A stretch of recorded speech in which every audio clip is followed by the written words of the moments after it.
Olá, nosso programa Encontro Fraterno de hoje tem como convidado Clóvis Nunes, que é parapsicólogo, pesquisador de fenômenos paranormais e também especialista em transcomunicação instrumental. Seja bem-vindo ao nosso programa. Olá, você e o telespectador. Para mim é alegria estar aqui usando esse espaço de divulgação desses temas tão essenciais para falarmos sobre as evidências científicas da sobrevivência da consciência após a morte do corpo. Nós vamos começar no nosso primeiro bloco falando sobre transcomunicação instrumental, né? Para começar, o que é a transcomunicação instrumental e como que ela acontece? A transcomunicação é uma palavra nova nos idiomas do mundo. É um vocábulo criado por um físico alemão chamado Ernest Tsiolkovsky, dos anos 80, que reúne o termo trans e transcendente mais comunicação do verbo comunicar. Essa palavra para definir a comunicação transcendental através de instrumentos eletrônicos com pessoas que tiveram seus corpos destruídos ou sepultados, a quem comumente nós chamamos de espíritos. E o termo transcomunicação, ele veio preencher uma lacuna que nós não tínhamos ocupação com ela. Porque até agora nós só tínhamos o contato com o além pelas faculdades psíquicas humanas, no caso a mediunidade, com todas as suas variantes. A transcomunicação é a comunicação com os espíritos através de aparelhos eletrônicos, através de computadores, rádios, televisores, máquinas de fax, telefones e secretárias eletrônicas. Então esses aparelhos todos que eram usados para a comunicação entre humanos passou a sofrer interferência de espíritos. E depois de apuradas experiências e esforços dos cientistas para entender o que acontecia, porque inicialmente se pensou que era anomalia nos aparelhos, se descobriu que era a comunicação de consciências e corpos, no caso espíritos. Então a transcomunicação é uma outra via de comunicação com além da mediunidade. Então ela faz parte do espiritismo, podemos dizer? Poderíamos dizer que a transcomunicação é o triunfo do espiritismo na ciência. Allan Kardec asseverava que a única prova da imortalidade da alma é a comunicabilidade dos espíritos. Você não tem como demonstrar que a alma é imortal se não se comunicar com ela. Então, a hipótese da mediunidade sempre foi rechaçada pela tese animista, de que o nosso inconsciente poderia produzir, sob determinadas situações, simulações de que uma entidade espiritual está se comunicando por um médium. Há uma corrente materialista no mundo da parapsicologia que acha que todos esses conceitos que nós chamamos de espíritos nada mais é do que o inconsciente mal estudado, mal pesquisado e mal interpretado. E quando a transcomunicação chega e traz as evidências dessa comunicabilidade, os resultados, os métodos, o controle que é estabelecido para estabelecer esse contato, derruba a hipótese de que a mente humana é responsável por esse fenômeno. Por exemplo, quando um telefone toca e você atende e recebe uma comunicação do além, e existe um diálogo entre você e uma pessoa que morreu, com dados, informações tão precisas e rigorosas que você só vai saber depois do telefonema, quando vai pesquisar, é impossível o seu inconsciente dialogar com você mesmo dessa forma. Não tem como ele sair de você, acionar um aparelho telefônico, ligar para a sua casa e conversar com você assuntos que você não sabe. É praticamente impossível o inconsciente atuar na tela de TV, aparecer uma imagem de uma pessoa morta que ninguém na sala conhece e as informações que aquela imagem traz com voz, posteriormente pesquisada, demonstra que foi uma pessoa que viveu na Terra e que morreu. Então, esses resultados mostraram que, embora o inconsciente tenha poderes extraordinários, porque nós somos donos de um poder infinito que é a nossa mente e não conhecemos quase nada sobre ela, o inconsciente é uma dessas portas extraordinárias que mostra uma outra dimensão que nós carregamos dentro de nós. Embora o inconsciente tenha poderes extraordinários que nós mesmos não sabemos aonde ele pode chegar, ele não responde por todos os fenômenos. Então existem duas ordens de fenômenos: os fenômenos psíquicos pertencentes a nós mesmos, à nossa manifestação paranormal, e os fenômenos espirituais pertencentes a uma mente sem corpo, que pode atuar nos indivíduos, nesse caso eles são médiums, e nos aparelhos eletrônicos, que não precisa necessariamente da mediunidade para a produção dos resultados.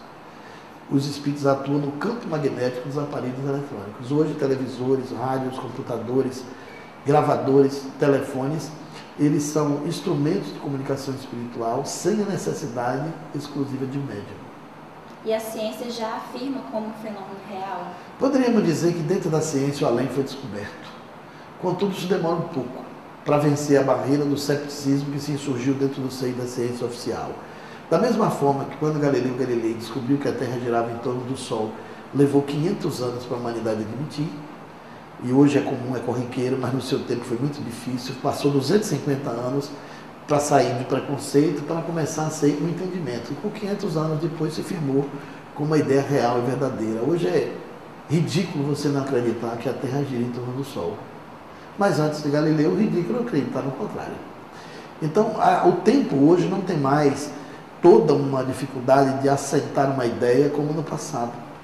Eu garanto a você que dentro da transcomunicação, uma grande parte dos melhores cérebros da ciência do mundo estão envolvidos nessas experiências. E a transcomunicação não se firmou de uma hora para outra. Foram 6 hipóteses para negar e uma só para afirmar.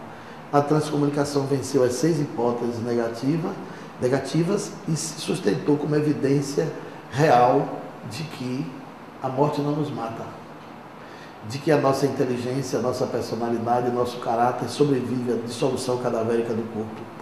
Nós nos mantemos com uma consciência que independe do cérebro, sobrevivente após a morte. Os nossos parentes nos esperam e os cemitérios do mundo inteiro estão vazios. Esses conceitos, hoje, é um novo rumo para a ciência. Então, a transcomunicação, a ponte de iluminação hoje dentro da ciência materialista e, às vezes, da carência espiritual da religião. Porque, nesse século, com tantas descobertas extraordinárias, você não tem lugar mais para uma religião sem razão. Também você não tem lugar para uma ciência sem consciência. O homem exige, pede, conclama uma religião que saiba, mas precisa de uma ciência que sinta.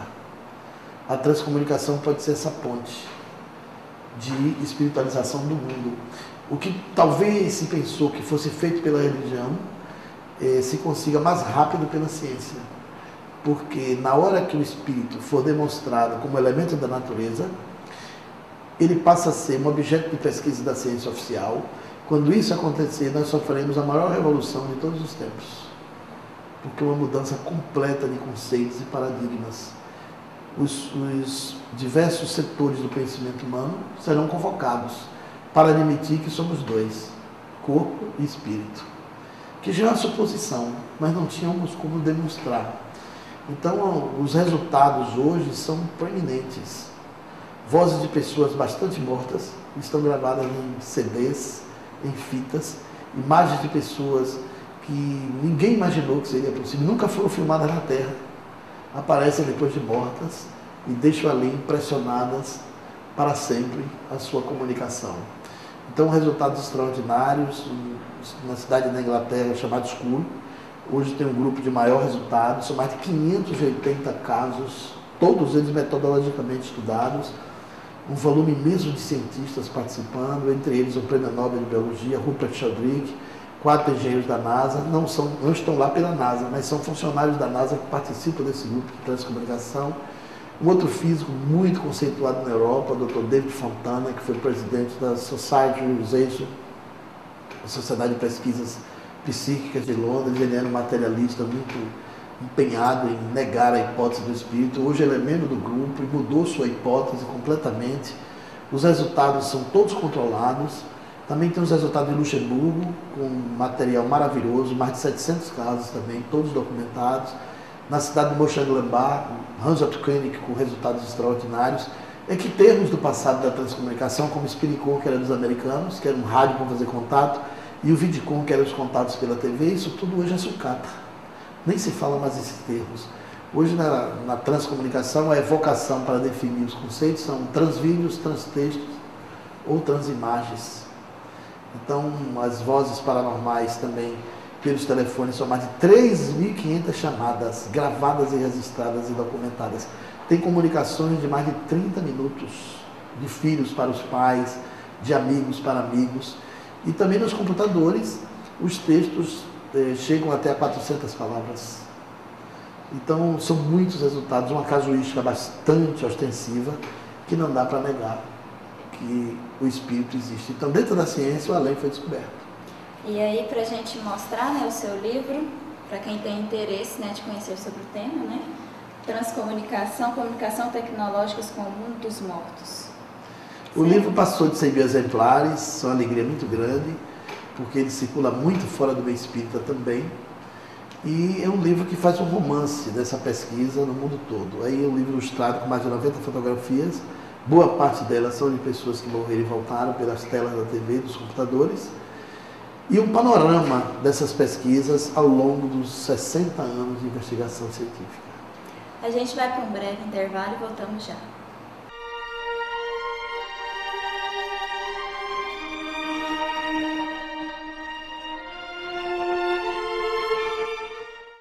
Mateus, capítulo 20, nos traz uma parábola de Jesus, a parábola dos trabalhadores da última hora. E nós encontramos no Evangelho segundo o Espiritismo uma mensagem espiritual dizendo que os espíritas são os trabalhadores da última hora. Isso talvez leve algumas pessoas a imaginarem que a espiritualidade está dizendo que os espíritas são melhores do que os demais, companheiros que adotam outros segmentos religiosos. Não é isso.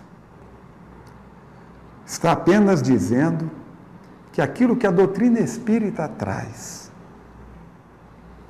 que diferencia das demais religiões, qual seja a reencarnação e a comunicação com os espíritos, isto sim, é mensagem nova da última hora.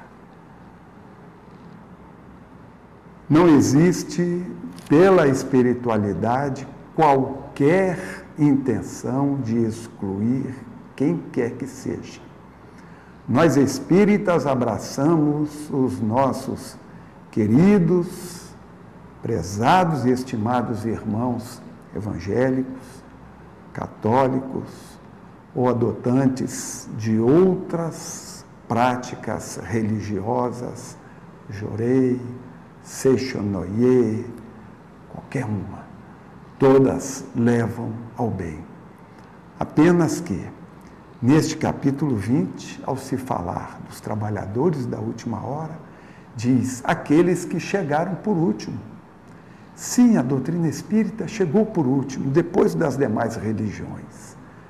É assim que entendemos a notícia de que os espíritas são os trabalhadores da última hora.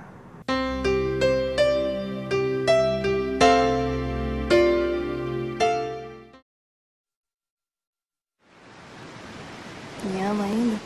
Sempre.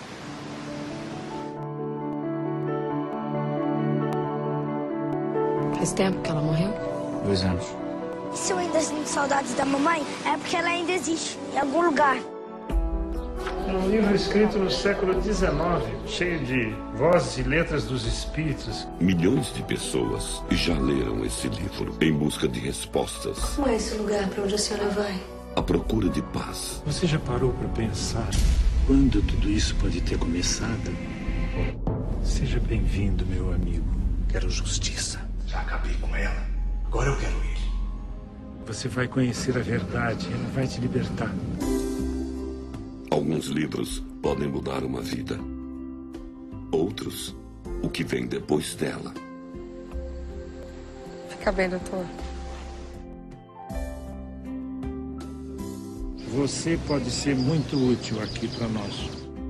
Inspirado no Livro dos Espíritos de Allan Kardec. O Filme dos Espíritos. 7 de outubro nos cinemas.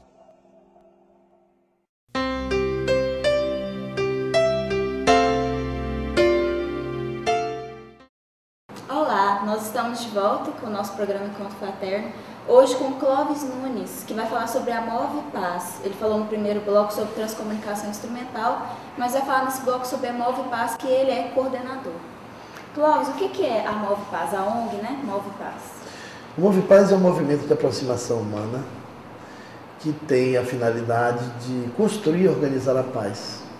Uma pretensão muito grande. Primeiro a gente começou pelo Nordeste, depois pelo Brasil, e a gente pensa no mundo mesmo. Porque a paz ainda é muito desorganizada. E nós temos uma dificuldade de reunir pessoas para construir e organizar a paz dentro da maneira mais dinâmica, pedagogizada, sistematizada, com ações execuíveis bastante transformadoras. Nós só fazemos movimento pela paz quando a violência dá um impacto muito grande no mundo. Quando as torres gêmeas caíram, aí o mundo todo foi fazer passeata pela paz. As pessoas foram às ruas.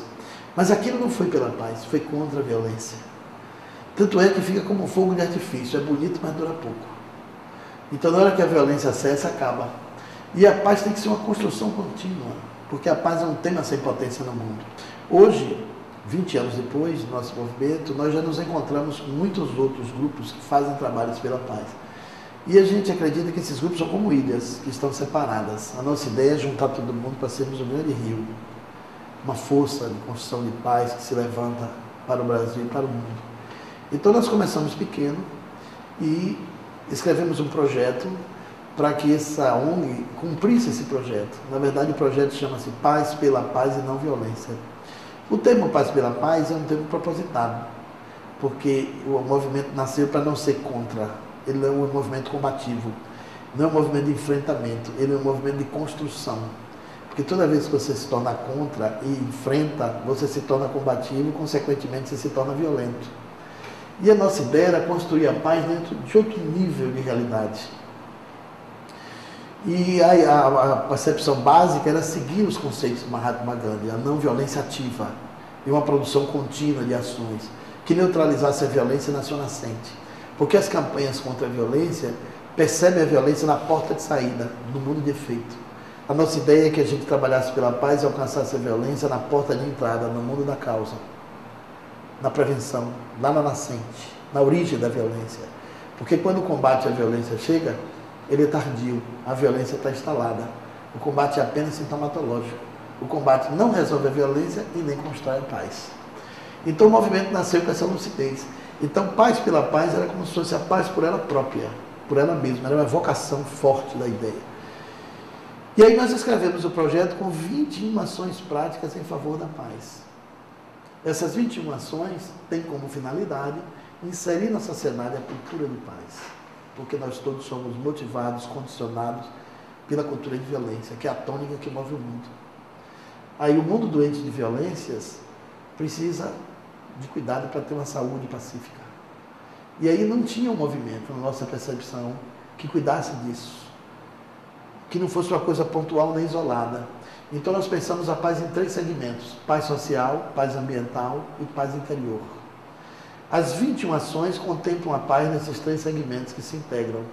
A paz interior é a paz do homem consigo mesmo, porque você não vai conseguir pacificar os outros se você é uma pessoa conflitada e não resolveu os seus controles de conflitos internos com uma motivação pacífica para enfrentar e conviver no mundo. Então a paz interior talvez seja o aspecto mais importante, porque a falta de paz interior é que gera a ausência de paz social e a ausência de paz ambiental. Então o homem com a paz interior, daí o nosso slogan, a paz do mundo começa em mim, que é a paz do mundo a partir do indivíduo. A nossa paz pessoal interfere na paz internacional. E sem paz de espírito é impossível ter paz no mundo. Então o segundo ponto é a paz social, é a paz do indivíduo com o outro, ou com os outros. E aí passa todas as questões do direito, do respeito à vida. E a paz ambiental é a paz do indivíduo com o meio ambiente, com a vida, com o planeta, com todas as formas de seres. Porque nós nos dissociamos da Terra, não temos uma visão ecologicamente integrada do homem com a natureza. Nós nos sentimos o filho da Terra. O homem, para viver aqui, para sobreviver como um ser existente, ou interexistente, porque nós somos espírito e corpo, nós dependemos da nosfera ao subsolo. Tudo nós tiramos da terra. Mas nós nos comportamos como um mau agricultor, que que tira a laranja batendo na laranjeira. A gente agride a terra para viver dela. Então, o respeito a todas as formas de vida, a preservação do planeta, o cuidado com todos os seres, é também um aspecto importante para garantir a paz no mundo. Então, nós trabalhamos com essas 21 ações e o coração do movimento é uma ação que nós chamamos de Paz nas Escolas. Porque a gente pode usar o espaço da escola como o espaço de construção da paz. E transformando consciências, você pode mudar o mundo. E tem uma ação da ONG que é a Caminhada pela Paz, né? Eu queria que você falasse um pouco sobre ela. A Caminhada pela Paz é a ação de maior visibilidade. Essa caminhada é feita uma vez por ano. A gente chega nas cidades e implanta o movimento de uma maneira muito arrebatadora. Nós reunimos as diferenças, porque o nosso movimento é plural, ele não tem uma bandeira religiosa, não é estrutura político-partidária definida. Porque acreditamos que a paz não pode ter nenhum segmento exclusivista. Se ela não for plural, ela não é a paz. Nós temos que ser únicos pela unidade nas diferenças, porque é das diferenças que nós somos iguais. Então a caminhada acontece em um dia que a gente consagra como Dia Municipal da Paz. Nós entramos com uma lei municipal na Câmara dos Vereadores.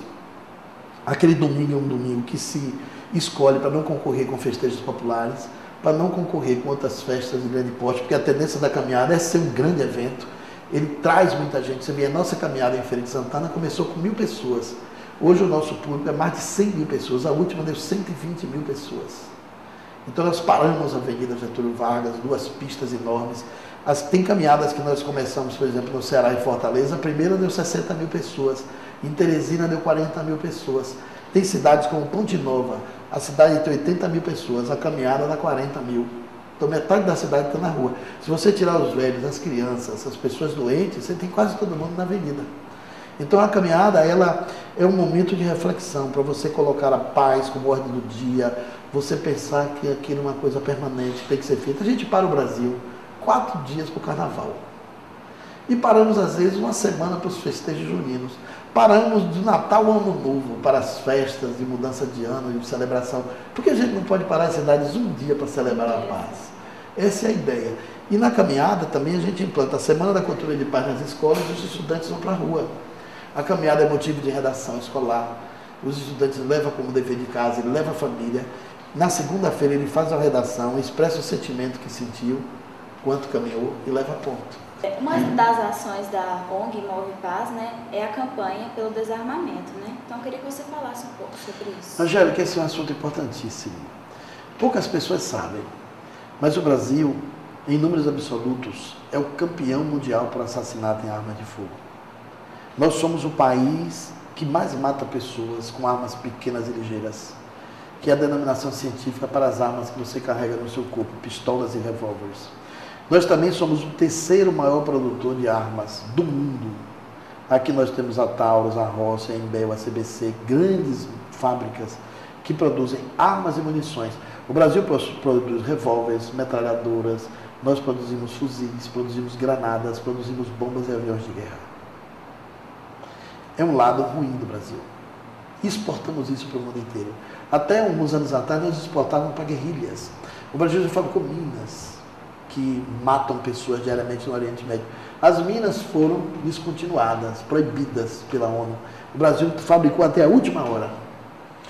E, infelizmente, nós nos armamos no Brasil nos últimos 50, 60 anos. Nos armamos portentosamente, porque nós não tínhamos lei no país que controlasse o uso da arma.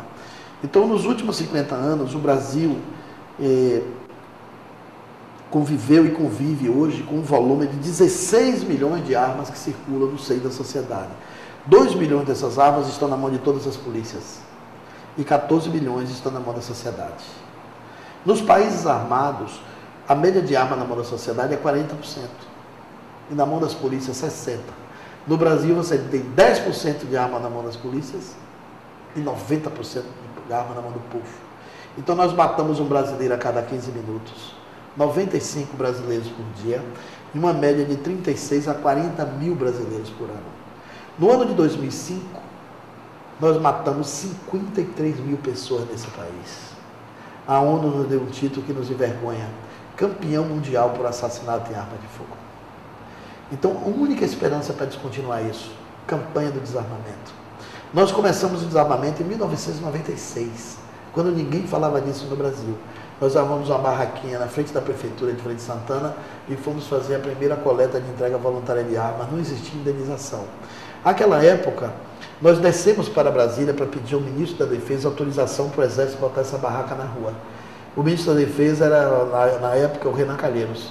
Conversou com a gente durante uns 50 minutos. Era uma audiência que demoraria 10. Com 2 assessores, ele anotou tudo. E entrou com um projeto no governo Fernando Henrique Cardoso de urgentíssimo para o desarmamento. E, infelizmente, não citou uma linha sobre nossa ONG. Mas, contudo, quem ganhou foi o desarmamento. No governo Fernando Henrique Cardoso, o projeto foi aprovado. Quando entrou no governo Lula, nós nos juntamos e criamos o Estatuto do Desarmamento, que é a campanha agora liderada com a assinatura da presidente Dilma, que determina que a campanha de desarmamento não é mais uma campanha de governo, é uma campanha de Estado. E ela é permanente. Então, nós estamos desarmando o Brasil. Na campanha de 2005-2006, nós tiramos 468 milhões de armas da rua. Então, 466 mil, melhor dizendo, 500 mil de armas saiu da rua. O que acontece? O homicídio caiu 11%. Foi a única época em 10 anos que o homicídio caiu. Isso convenceu o governo. Então, agora, a campanha determina que quem tem arma em casa está em crime permanente, as pessoas precisam entregar arma para diminuir o homicídio, porque a arma é potencializadora da violência. Lá na ONG em Feira de Santana, a nossa sede, recebemos esse ano 573 armas. As armas são danificadas na hora e a pessoa é indenizada de R$100 a R$300, conforme o calibre da arma. Gostaria de agradecer a presença do nosso convidado aqui hoje, que falou sobre transcomunicação instrumental e sobre a Move Paz, né? Quem quiser saber mais sobre os temas, né, a gente vai colocar as informações aqui abaixo, né? Muito obrigada, espero que a gente tenha você novamente quando estiver em Goiânia. Nós queríamos aproveitar a oportunidade do programa para convocar o movimento espírita brasileiro, para que a gente se juntasse nessa campanha tão importante. A CNBB está conosco, a Conferência Nacional dos Bispos do Brasil e o CONIC, que é a Conferência Nacional das Igrejas Cristãs. Várias instituições como a Maçonaria, Grande Oriente do Brasil, instituições como o Sou da Paz, Viva Rio, a Associação Nacional dos Delegados de Polícia, Polícia Federal, Polícia Militar, Polícia Civil. O Brasil está sendo convocado para desarmar o país. Nós temos um karma coletivo de matar pessoas de uma maneira tão absurda. É importante que o movimento espírita agregue esses movimentos sociais às suas práticas, para que a gente faça algo mais além do que o nosso cotidiano. Tirar as armas da rua é salvar vidas, é evitar o homicídio em massa que tem no Brasil. É um holocausto, é uma guerra civil não declarada. 40 mil pessoas por ano perdem suas reencarnações. E ainda mais grave, o índice de idade das pessoas que morrem vai dos 14 aos 29 anos. Então é um massacre na juventude brasileira. Então o país que nós tanto conclamamos que deve ser o coração do mundo e a pátria do Evangelho, é um país violento, que mata, que lesa o direito mais importante que existe, que é a vida humana. Então nós precisamos nos juntar, sairmos da indiferença, sairmos da omissão e o movimento espírita fazer parte. Qualquer centro espírita agora que tem um trabalho social importante, pode ser um posto de entrega voluntária de armas. O ministro da Justiça está assinando a portaria, convocando a sociedade civil, ONGs, igrejas, instituições como as casas espíritas, para receber arma durante o dia inteiro. Se a gente desarma o Brasil, nós poderemos chegar como o Japão chegou. O Japão tem 1 homicídio por 100 mil pessoas. A ONU considera 6 homicídios por 100 mil a média tolerável nos países violentos. A média do Brasil é 25 homicídios por 100 mil. E tem cidades brasileiras que passam de 60 homicídios. Então a arma é potencializadora de violência. Se a gente retirar a arma, a gente reduz o homicídio. Reduz ainda a tentativa do homicídio, porque para cada homicídio no Brasil executado, temos 3 homicídios tentados. O homicídio tentado é aquele tiro que pegou, mas não matou. A pessoa foi para a UTI e ficou sequelada, mas a intenção de quem atirou foi de matar. Então, entre feridos e mortos da bala no Brasil, os números passam de 120 mil. É uma chacina. Nós não podemos assistir tudo isso calados, sem fazer nada. Existe solução. Precisamos conhecer o Estatuto do Desarmamento, esse estatuto que está na invisibilidade. Porque o Brasil só conhece 2 estatutos, do idoso e o da criança e do adolescente. É importante que as casas espíritas façam essas campanhas, os pais evitem comprar arma de brinquedo para os seus filhos, para não estimular no futuro eles comprarem arma de verdade. E espírita praticamente não precisa de arma. Se você tem arma, entregue, porque quem tem arma no Brasil hoje, depois do estatuto, está em crime permanente, a pena varia de 2 a 5 anos de detenção. E nos vemos no próximo programa.